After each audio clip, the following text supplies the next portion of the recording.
El Ministerio Internacional Hijos del Altísimo, Cadena Radial del Altísimo y Fundación JAC presentan las maravillosas historias bíblicas junto al pastor y doctor Camus Blumetti Néstor.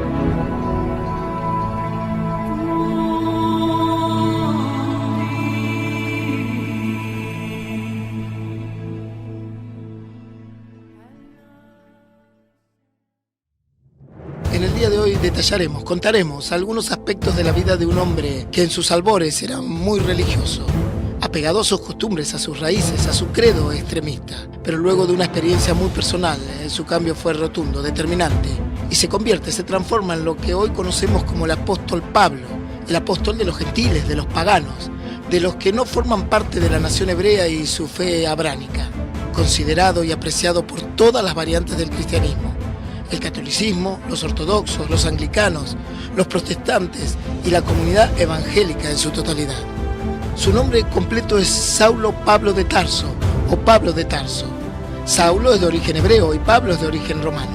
Su nacimiento data aproximadamente entre los años 5 y 10 después de Cristo. Era contemporáneo de nuestro Señor Jesucristo y nace en Tarsos, que para aquel entonces pertenecía a la provincia de Sicilia, en la costa sur de Asia Menor, dominada esta por el fastuoso Imperio Romano. Hoy, en nuestros días, en la actualidad, pertenece al país de Turquía. Su origen es una familia judía. A los 8 días de nacer fue circuncidado, según las tradiciones hebreas, pero era un ciudadano romano de nacimiento. Se cree que su padre fue un fariseo perteneciente a la tribu de Benjamín. Ese dato está bien detallado en el capítulo 3 de la carta de la epístola a los filipenses, una comunidad cristiana que vivía en Filipos, en la región de Macedonia. Pablo probablemente estudió en la universidad de mayor reputación de la época, ubicada en la ciudad natal, y luego fue alumno de Gamaliel, un predominante rabino, maestro de una secta judía de fariseos.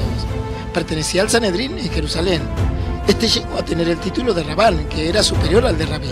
Gamaliel fue nieto de Hillel, el viejo Hillel, el fundador de una de las más grandes escuelas del judaísmo farisaico. Él creó el método de Hillel. Este se consideraba más tolerante que el de su oponente Samai. Después de la destrucción del templo de Jerusalén en el año 70 después de Cristo, en una guerra judeo-romana, la casa de Hillel tuvo más acogida que la de Samai. La casa de Hillel se convirtió en la expresión oficial del judaísmo, puesto que todas las demás sectas desaparecieron con la destrucción del templo. Muchas de las decisiones de Hillel o del método de Hillel forman base de la ley judía reconocida y recogida en la Mishnah, que a su vez llegó a ser fundamento del Talmud, del texto principal que usan los rabinos. Al parecer, la influencia de Gamaliel resultó ser un factor determinante en el predominio de esta escuela y del apóstol Pablo, de Saulo de Tarso, pues aún este mismo Pablo se considera fariseo de fariseos y celoso de la ley y de sus liturgias. Él mismo menciona en el capítulo 22 del libro de los Hechos de los Apóstoles que se formó a los pies de Gamaliel, el Rabán. Aquí Pablo adquirió una sólida formación teológica, filosófica, jurídica, mercantil y lingüística. Pablo hablaba griego, hablaba latín, hablaba hebreo y arameo. Era un políglota indiscutible para aquel entonces. Pablo en su juventud fue un gran hostigador, un gran perseguidor de lo que se mencionaba o se conocía como una secta cristiana. Él no la quería, la rechazaba, perseguía a los cristianos, hacía estragos en las iglesias, entraba aún en las casas y arrasaba tanto a hombres como a mujeres, los echaba en la cárcel, los azotaba, inclusive como si fuese poco, consentía y aprobaba sus ejecuciones, su muerte, los quería muertos. En el año 36 después de Cristo participó de la muerte por lapidación de Esteban, el primer mártir de la iglesia luego de Jesús. Y estos cristianos, por supuesto, le tenían miedo, se cuidaban de él, pues para él ellos amenazaban sus convicciones, sus creencias, su liturgia. Su celo por la ley y la pasión por preservar la pureza del judaísmo lo condujeron a ser un enemigo implacable, despiadado, cruel, inflexible del cristianismo. Los cristianos le temían, inclusive cuando él se convierte, cuando abraza la fe cristiana, tenían sus dudas, albergaba en su corazón ciertas dudas. Ellos temían que él esté actuando y sea simplemente un espía, como un soplón del Sanedrín, pues la Escritura relata que él asolaba de forma vehemente a la iglesia y a los creyentes. Saulo de Tarso, respirando todavía amenazas y muerte contra los discípulos del Señor, fue al sumo sacerdote en Jerusalén y le pidió cartas para las sinagogas de Damasco, para que si encontrase alguno que perteneciese al camino de Jesús, tanto hombre como mujer, lo pudiera llevar atado a Jerusalén. En la actualidad se desconoce la historia primitiva de Damasco. Josefo expone el punto de vista tradicional judío, de que Damasco fue fundada por Uz, hijo de Aram y nieto de Sem. Para aquel entonces formaba parte del dominio del rey nabateo Aretas IV. Había muchas sinagogas, había mucho pueblo judío en Damasco para aquel entonces, en aquella región. Actualmente está apodada como la ciudad del Jazmín. Es la capital y la segunda ciudad más grande de Siria, después de Alepo. Además de ser una de las ciudades habitadas más antiguas del mundo, con más de 4.000 años de historia, Damasco es un imponente centro cultural y religioso de levante del Mediterráneo. Pablo comienza su trayecto, su cabalgar hacia Damasco, unos 220 kilómetros de Jerusalén, en la búsqueda de cristianos para atraparles, para azotarles, para evitar que continúen con su evangelización, para ponerlos presos, para inclusive de alguna manera para consentir con su muerte. En la búsqueda de estos cristianos ocurre una experiencia extraordinaria, majestuosa, fenomenal y milagrosa. De repente, de forma abrupta, el trote, el galopar de sus caballos se detiene. Estando ya cerca de Damasco, resplandece una luz del cielo fulgurante, brillante. Esto debió ser un acto imponente, magnífico. Recordemos que la luz más fuerte que se conocía era la del sol, y no existía la luz artificial que hoy conocemos. Esta luz debió opacar al sol y a la luz del día. Generó y ocasiona de forma aguda la caída a tierra de Pablo y todos los que iban con él. Al caer en tierra, Pablo oye una voz que le decía: Saulo, Saulo, ¿por qué me persigues? ¿Quién eres, Señor?, preguntó Saulo. El Señor le respondió: yo soy Jesús, a quien tú persigues. Duras cosas te es dar coces contra el aguijón. Esto alude a quien porfía, a quien es terco contra la razón, o aquel que trata de resistir a una fuerza a la que no se puede vencer, terminará lesionado, dañado, le será en pérdida. En el capítulo 5 del libro de los Hechos aparece Gamaliel, maestro de la ley, respetado por todo el pueblo, el que formó a Pablo en sus convicciones religiosas. Este Gamaliel, llamado Rabán, se levantó en un concilio, reunió todos los importantes, hizo sacar afuera a todos los hombres y a Pedro y a los apóstoles que estaban encarcelados por anunciar el evangelio de Jesús, que le saquen por un momento. Y les quiere dar un consejo y les dice: varones de Israel, tened cuidado de lo que van a hacer con estos hombres, con los apóstoles, con Pedro, con los que están evangelizando.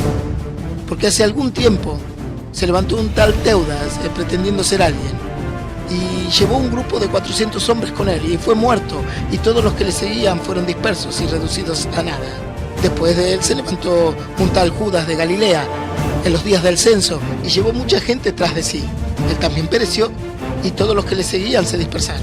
Por tanto, en este caso os digo, replica Gamaliel, no tengáis nada que ver con estos hombres, dejadlos en paz. Porque si este es plan o accionar de los hombres, perecerá, se habrá de disolver con el tiempo. Pero si es de Dios, no podréis destruirlo, no sea que os halléis luchando contra Dios. Gamaliel, el Rabán, el Rabí, él entendía, comprendía el término de dar coces contra el aguijón. Ahora Pablo iba a entender lo que era pelear contra una fuerza que no podía vencer. Pablo se levanta tembloroso, aterrado, atónito de su visión. ¿Qué quieres que haga?, replica Pablo. La orden es clara e imperativa. Levántate, entra en la ciudad y se te dirá lo que tienes o lo que debes hacer. Los hombres que le acompañan también se levantan, se ponen en pie, estupefactos. Escuchan la voz, pero nada pudieron ver. Pablo quedó ciego. La intensidad de la visión, la luz, le privó de su vista e incluso le tuvieron que llevar de la mano. Y por 3 días estaría en esta condición, sin ver, sin comer, sin beber, solo en su meditación y en su oración, a causa de la experiencia que tuvo con Jesús. Llegan a Damasco y allí había un discípulo, un cristiano llamado Ananías. A este, en visión, el Señor le dice que tiene que ir a la casa de un tal Judas. E incluso le indica la dirección exacta, le dice el nombre de la calle, le dice que vaya por la calle que se llama derecha. Esta era la calle principal de Damasco. Iba de este a oeste, Tenía una avenida principal y como dos peatonales paralelas en sus laterales, derecha e izquierda. En estas peatonales se paraban siempre los cambistas, los que hacían comercio. El Señor le da la orden a Ananías, le dice que vaya y encuentre la casa de Judas y le pide que busque a Pablo, a Saulo de Tarso, porque él ora. Y él vio en una visión también que venías tú, Ananías, y le impondrías las manos para recobrar su vista, para que recupere su salud. Ananías quiere disentir sobre este asunto. Le recuerda al Señor en su visión que Pablo de Tarso es un perseguidor de la fe, de la iglesia, que ha hecho muchos males y ha dañado a muchos de la cristiandad. Y por cierto, como si fuese poco, tiene mucho poder sobre las sinagogas, sobre los sacerdotes, sobre las autoridades. Ananías intenta confirmar el pedido del Señor o disuadirlo, pues este Pablo no era cualquier sujeto a evangelizar. Era un gran oponente, un enemigo de la fe. El Señor le demanda a Ananías que vaya. Ve, le dice. Él será un instrumento escogido para llevar la fe a los reinos, a las naciones y a los gobernantes.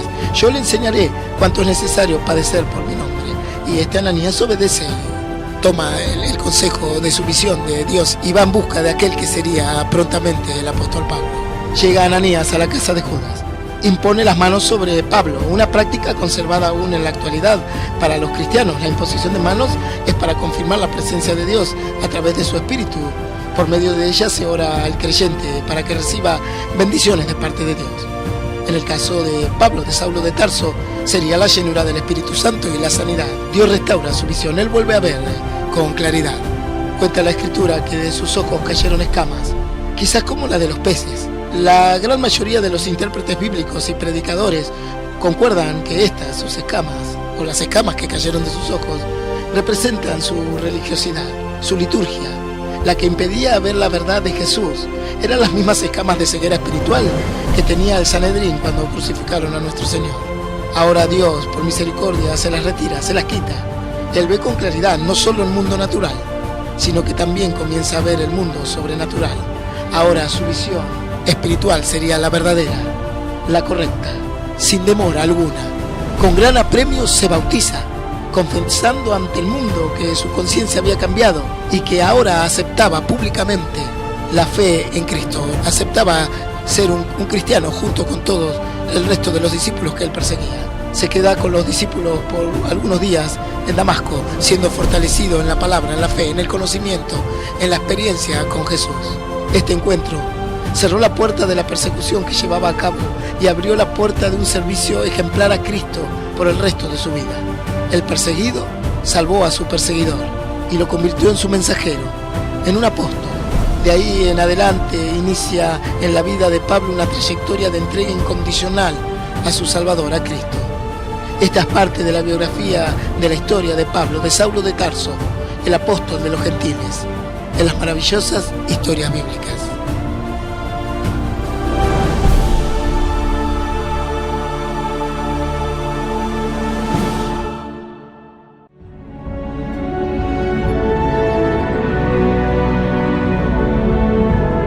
Presentó este programa el Ministerio Internacional Hijos del Altísimo, Cadena Radial del Altísimo y Fundación HAC.